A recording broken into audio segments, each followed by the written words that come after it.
Nalab kan pinagsarong puwersa kan News Center asin Megaforce Patrol. DCGB Bareta alas 12. DCGB Bareta alas 12. Mga pinakahuring pangyayari sa Kabikolan, sa nasyon asin ibang parte kan kinaban. Ibabareta na ngunyan. DCGB Bareta alas 12. Ngunyan ang sa inyong tagapagbareta.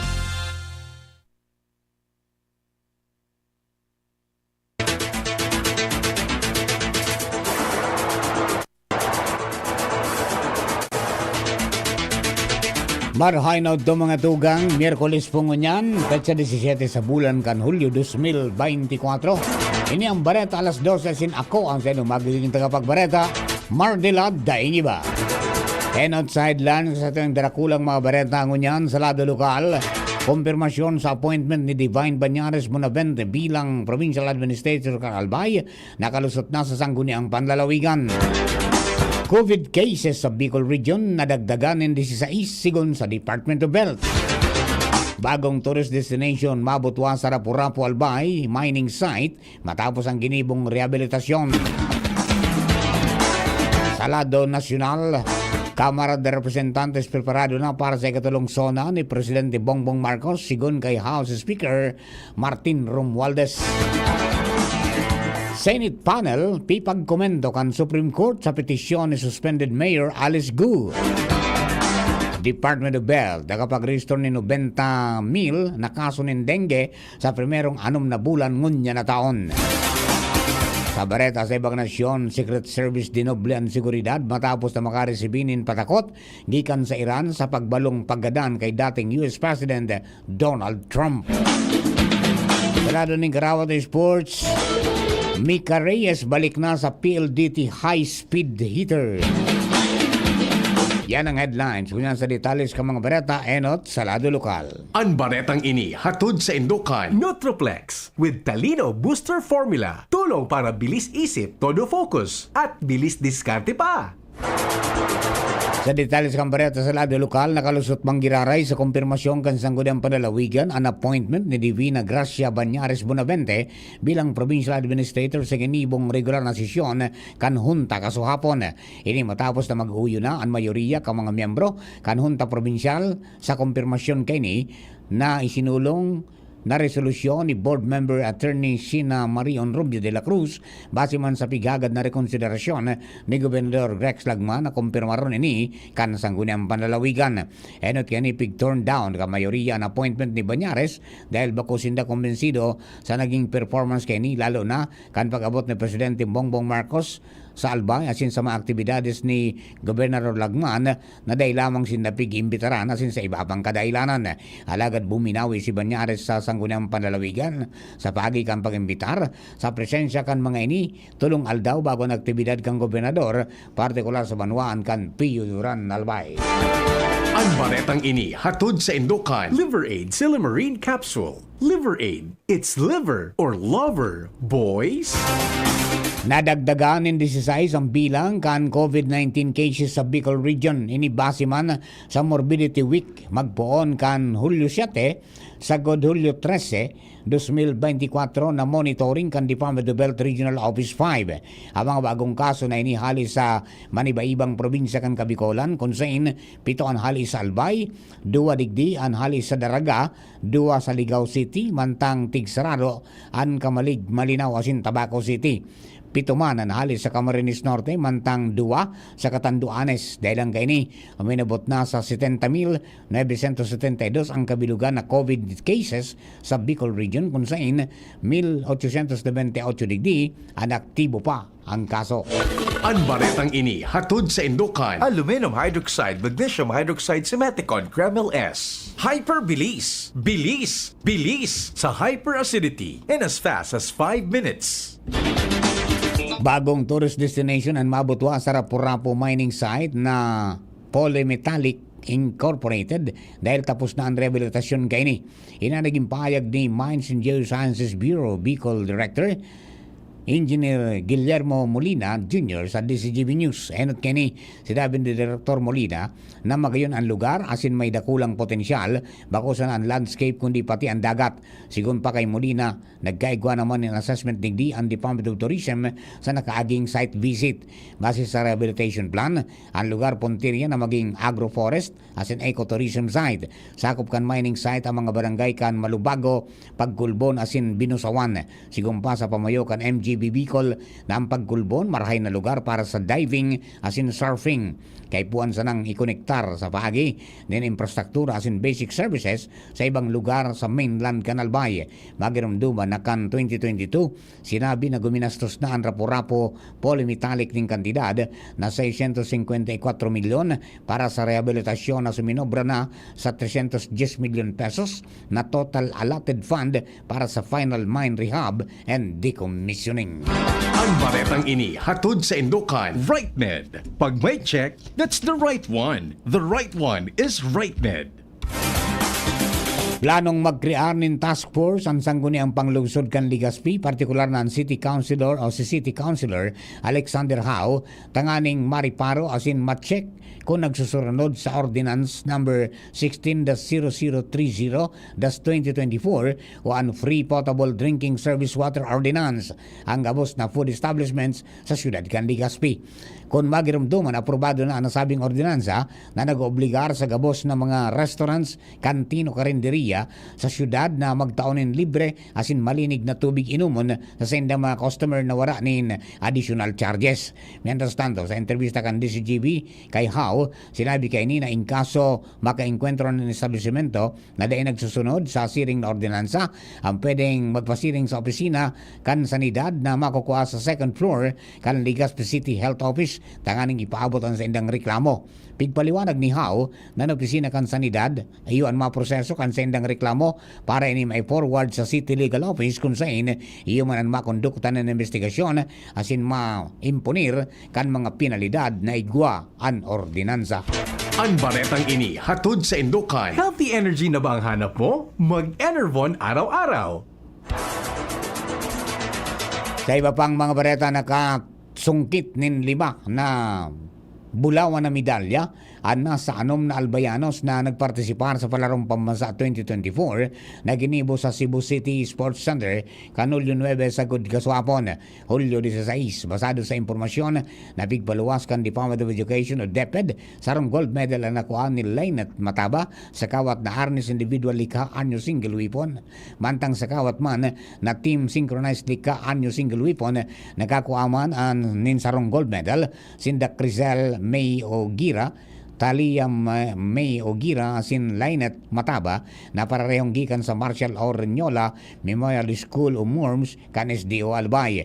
Mientras tanto, sa kawat na arnis individual lika anyo double weapon, nakakuha nin sarong gold medal si Joe Pelo kan Ligao National High School, mantang nakakuha man nin tigsararong gold medal sinda Rayuki Brent Yap kan University of Santo Tomas, Legazpi, para sa kawat na swimming 50-meter freestyle asin si John Benedict Aguilar kan St. Agnes Academy Incorporated para sa kawat na tennis singles asin sa ngunyan biyahe na pabalik sa probinsya kan Albay ang nasabing mga atleta.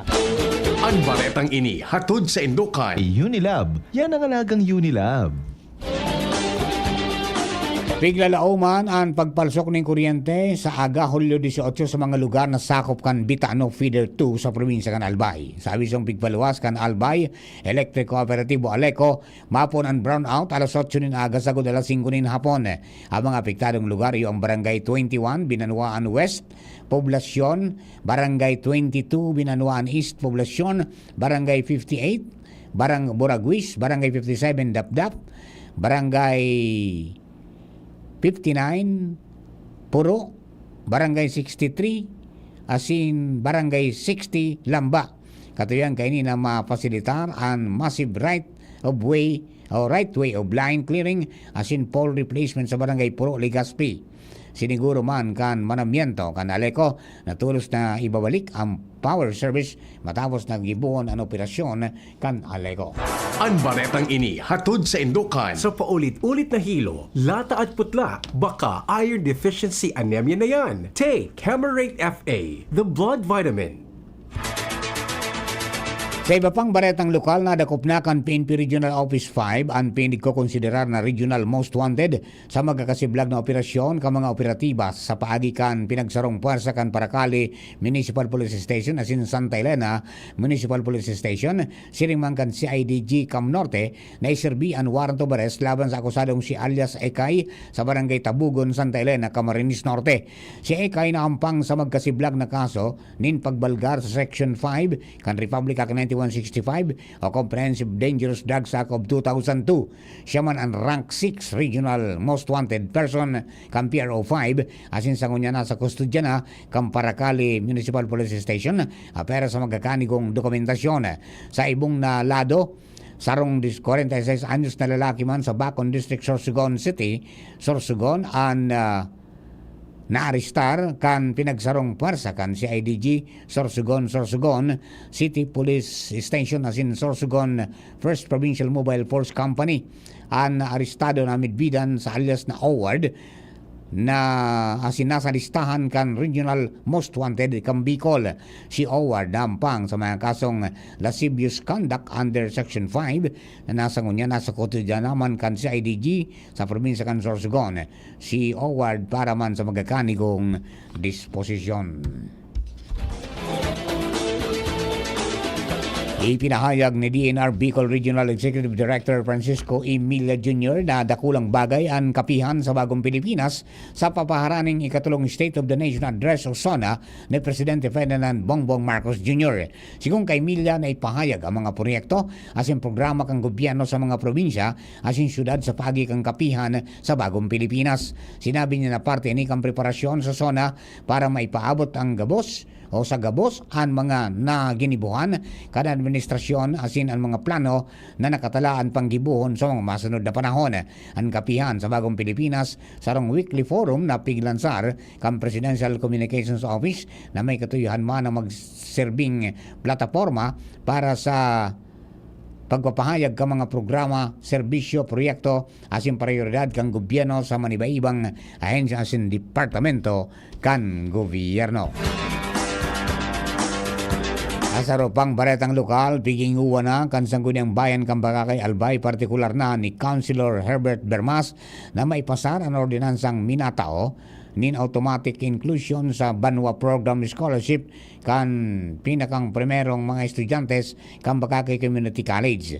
Sa entrevista kan DisGB kay Bermas, sinabi kay ni na nasabing ordinansa may kamautan na matawaning gratifikasyon ang mga pioneer students sa pagi kan pagiging scholar kan Bakakay Community College na target na buksan ngunyan na school year 2024-2025. Mientras tantong sigong kay Bermas, nagpapadagos ng college admission test para sa early childhood education na yung primerong kursong pigopresir kan eskwelahan. Katakot kay ni pigalat naman kan Bagakay Community College ang resulta kan Regional Quality Assessment halis sa Commission on Higher Education o CHED para sa panduang kursong pigbubusol kan eskwelahan na yuan Bachelor of Science in Entrepreneurship.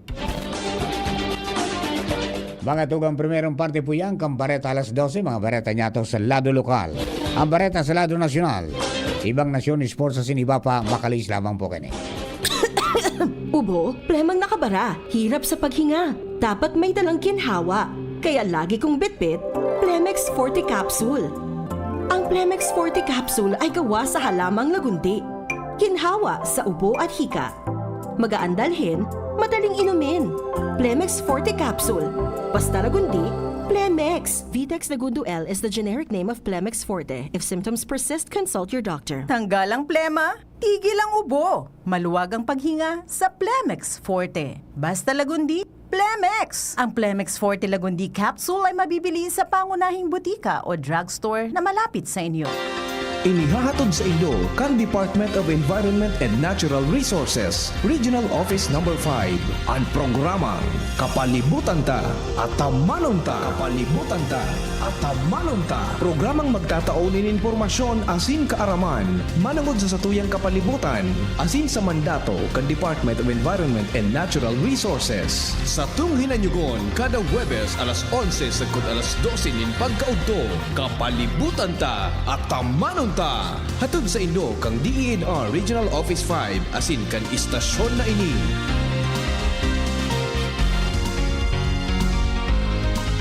Ang Albay Electric Cooperative Incorporated or ALECO nagaako na din mga aplikasyon para sa Lifeline Subsidy. Ang mga kwalipikado digdi iyo ang mga Pantawid Pamilyang Pilipino Program or 4Ps beneficiaries asin itong mga marginalized consumers. Para sa mga miyembros kan 4Ps, kaipuhan sa aplikasyonan sa inyong 4Ps ID asin latest bill. Para sa non-4Ps o itong mga marginalized consumers, ang mga requirements iyo ang mga minasunod. Certification halay sa Social Welfare and Development Office sa indong syudad o munisipyo na nagpapatunay na ang aplikante sa rong low-income earner base sa latest poverty threshold na ipigmok na kan Philippine Statistics Authority government-issued ID as in latest bill. Pagirumdom na ang diskwentong ini, automatikong ia-apply sa monthly consumption kan mga kwalipikadong aplikante na day mahalangkaw sa 25 kilowatt hours. Ipasa ang mga nasabing requirements kasabayan accomplished application form sa ALECO Service and Collection Office sa indong lugar. Kung kwalipikado ka, dai na magduwa-duwa. I-avail na ang subsidiyang ini ka-ALECO. Maghaharap-harap na ang pinakamahuhusay, pinakamagagaling at premyadong mang-aawit sa kabikulan.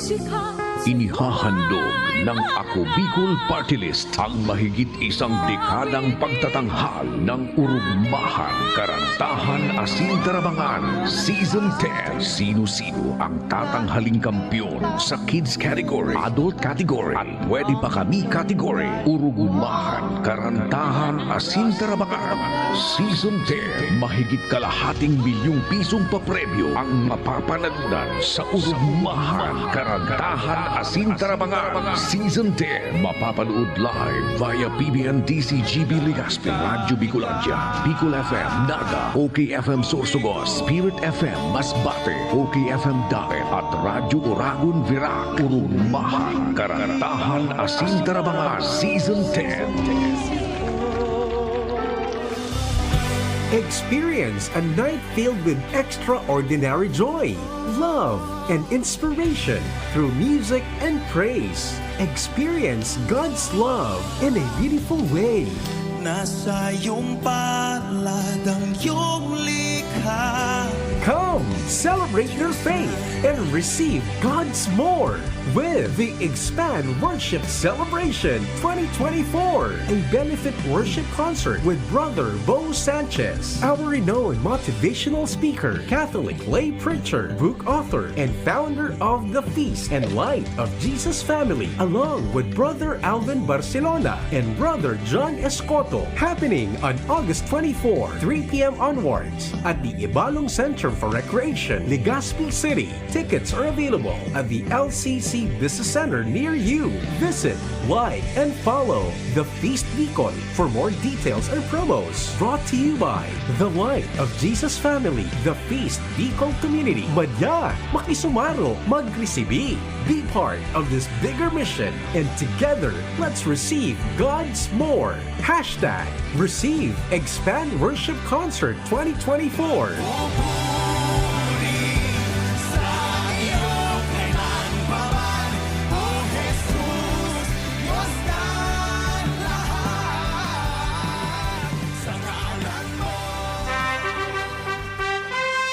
Attention! Attention! Mga paraantabay, may marhay na bareta! Ang DZGB nasa cellphone na!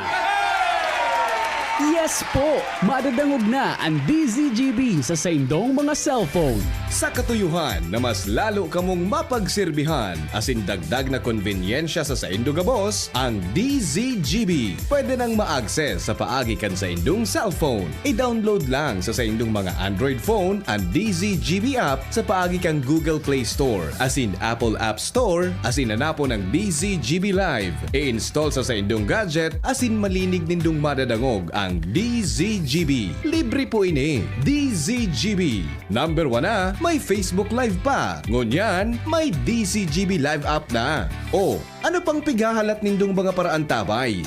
Download na! Sa bareta niya to sa lado nasyonal, Preparado na ang Kamara de Representantes para sa ikatlong State of the Nation Address o SONA ni Presidente Ferdinand Marcos Jr. sa Hulyo 22. Bantang piglalauman na ipapahayag ang trayumpo kan Administrasyong Marcos. Sinabi ni House Speaker Ferdinand Martin Romualdez na dapat man nadangugon ang mga plano kan Presidente sa natatadang panahon kan termino kaini kay bana na ang papel na gagampanan kan Kongreso para may paabot sa publiko ang programa kan gobyerno. Nagsigundaman si House Secretary General Reginald Velasco sa naging pahayag ni Romualdez asin siniguro ang kandaan kang Kamara na akuon ang Presidente asin familia kaini. Mga senador sa pangenot ni Senate President Francis Chis Escudero, mga miyembro kang gabinete asin iba pang bisita. Sinabi man ni House Sergeant at Arms retired Police Major General Napoleon Taas na nakalatag na ang seguridad para masiguro na maging matrangkilo asin areglado ang State of the Nation Address. Ipinagorden kan Supreme Court and Bank sa komite kan Senado na magkomento sa petisyon na pigsumitir ni suspended Bamban Mayor Alice Gu na naghahagad sa korte na ibasura ang subpina na inisyu kontra sa iya kan Senado.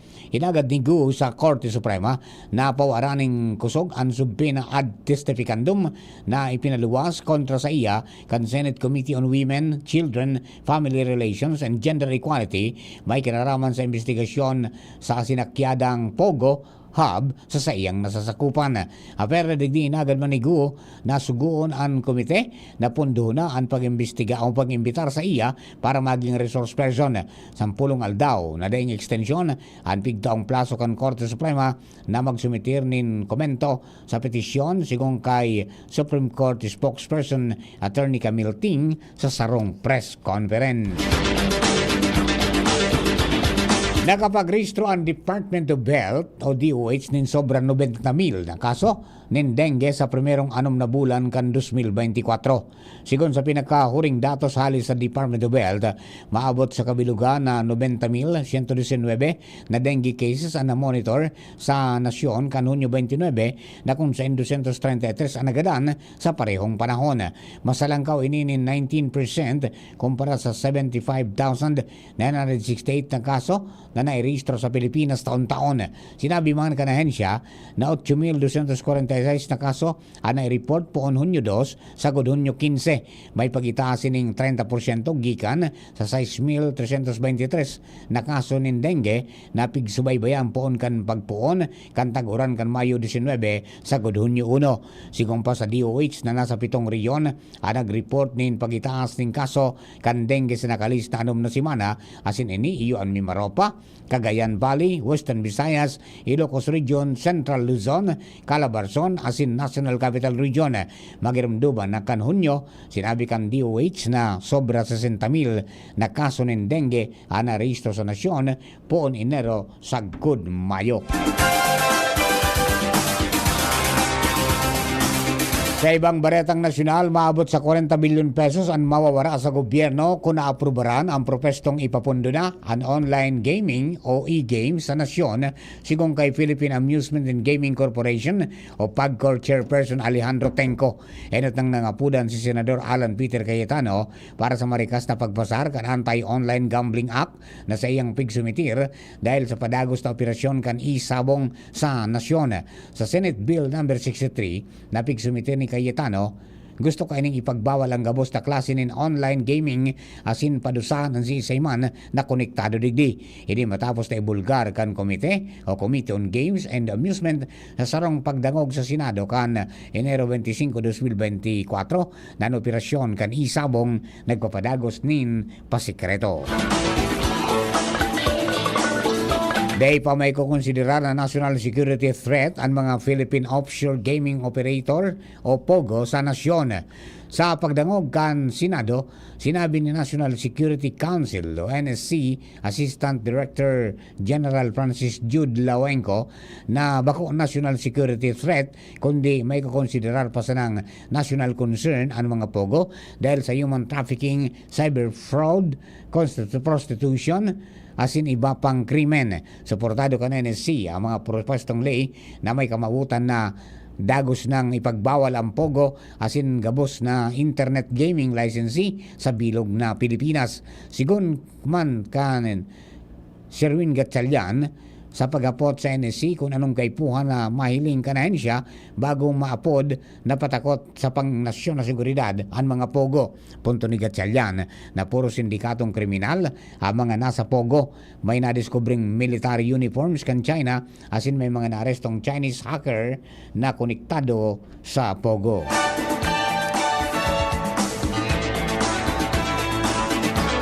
Kasarupang Baretang Nasyonal, pinaliwanag kan Philippine National Police o PNP na ang pigkolektang 50 pesos para sa rice subsidy kan mga pulis kan bulan in Mayo asin Hunyo yung para mabawi ang sobrang naitaon na rice subsidy kan Enero asin Pebrero. Sigong kay PNP PIO Chief Police Colonel Jean Fajardo na naprobadong rice subsidy ka mga pulis sa national budget para sa fiscal year 2024 nasa 1.69 billion pesos o katumbas ini nin 20 kilos nin bagas na nagkakantidad nin 650 pesos kada bulan para sa kada pulis.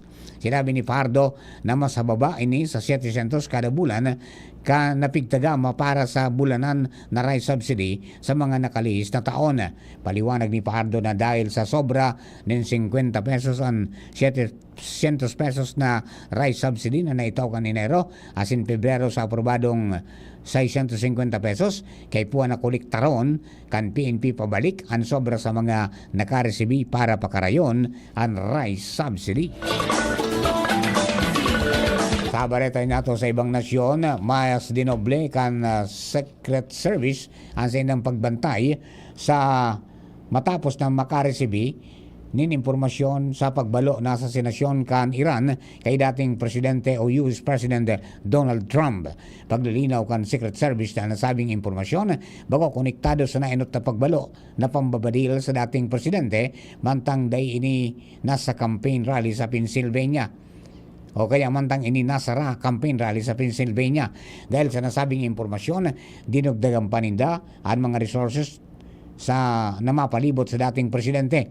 Sinabihan maninda ang kampo ni Trump na maging maingat sa pagkondukta ni mga outdoor campaign. Magiramduman na nagkapirang beses ng sinabi kan Iran na mabalosinda sa ginibong panggadaan kay Qasem Soleimani, ang commander kan Iranian Military Islamic Revolutionary Guard Corps kan Enero 2020. Nagadaan ng Iranian leader matapos ang direktiba ni Trump kay ito na drone attack mantang ini nasa aeropuerto. Pon kay ito doble ng pag-iingat ka mga naging gabinete ni Trump arog kina dating Secretary of State Mike Pompeo asin dating National Security Advisor ni Trump na si John Bolton. Sa lado ng Karawat o Sports, trending ang pagbabalik ni Mika Reyes sa PLDT high-speed hitters. Suminalang na si Reyes sa starting line-up kan high-speed hitters kontra sa Creamline Coolish Masters sa 2024 PBL Reinforced Conference sa Phil Sports Arena, Kasuapon. Enot ng sinabi ni PLDT head coach Ralda Ricafort na 100% ready na si Reyes sa on-court comeback para sa high school hitters matapos ang high-speed hitters matapos ang ikaduwa niyang operasyon sa Abaga. Mientras na nagberta naman ang kaapil niyang may ACL injury na si Jovi Fajardo. Sa satuyang bareta sa Sciences and Teknolohiya, DJI Agras T50. Ang bagong pigduwas na imbensyon ka mga eksperto sa siyensya at teknolohiya sa kinaban sa modernong drone na dakulang tabang sa agrikultura. Ang drone ay inigamit sa pag-spray para protiran ang mga pananom kontra sa helang, peste asin awot. Ang DJI Agras T50 may 40 kilos na spraying payload na pwedeng sumakop sa 40 hektaryas kada oras. Higwan ining automatic spraying system na minaprodusir nin pino asin uniformadong spray droplets. Ang flow rate hinitaas nin 33% sa 16 liters per minute. Dakulang gamit man ini sa large volume operations arugan sa fields asin mga orchards. Istoryang naiiba. Sa satuyang espesyal na istorya, nagselebrar kan sa iyang 63rd birthday ang binansagan na pinakangurang na orangutang sa bilog na Kinaban. Si Bella, kinumpirmar kan Guinness World Records na iyo ang oldest orangutang in captivity sa edad na 63. Kinumpirmar kan Guinness World Record na ang sumitrang orangutang na si Bella, iyo ang pinakagurang na gorilla asin o kaya orangutang na nadakop sa kadlagan kan 1964. Si Bella dinara ini sa Hagenbach Zoo sa Hamburg, Germany. Asin pon kay ito dumana ini nag-star sa Gudsangunyan para isilibran sa iyang kumpleanyo. Pinaganda si Bella nin birthday cake nagibo sa soft-boiled rice na may maniba-ibang prutas. Kinaon niya ini kay Banan an Saro sa iyang adopted children na si Birani. Dakol ano minanga sa laba kan buhay ni Bella dahil ang typical lifespan kan sarong orangutang 40 sa good 50 anyos sana. Nakuha ni Bella ang sa iyang Guinness World Record title kan 2021 kan magadan si Inji sarong female orangutang sa Oregon Zoo. Sigon sa tagapagtaram o kaya tabag-atama ni Bella, mabuot matali asin mas kinuarin dahil ni naging agresibo. Inapo dining supermom sa Hagenberg Zoo dahil sa apwer sa pangaki nin anum. Inatamang kay niya napat na baby orangutang na pinabayaan kan sindang mga ina. Flashback. Hulyo 17 kan taon 1948 kan pirmahan ni Presidente Elpidio Quirino ang Republic Act No. 333 na minadesignar sa Quezon City bilang Capital of the Philippines.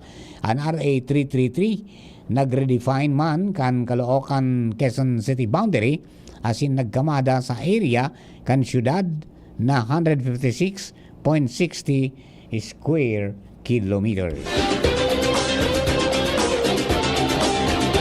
Mga tugang yan po ang kabilugan sa tuyang alas 12 mga bereta at tinipan si kinalap sa DCGB News Base. Sa nakalihis na 6 oras. Sa pangarang gusto nakaibanan sa pagkabereta, Lado Technical, Ronald Baldo. Yaman sa DCGB Social Media Department si Jerome Nico Martinez. Sa pangarang po kang bilog na tropa ka Mega Force Patrol. Ako po ang sinong naging tagapagbareta, Mardila Daing Iba. Thank you for keeping us company. God bless the Philippines. Sa indong nadangog ang mga darakulang bareta ngunyan na aldaw. Ang tabayan ng giraray sa aga, ang sarupang edisyon kan DCGB Bareta alas 12. Abangan ang masunod na programa. Pagpabalik-balik ang hilab, pangangasim at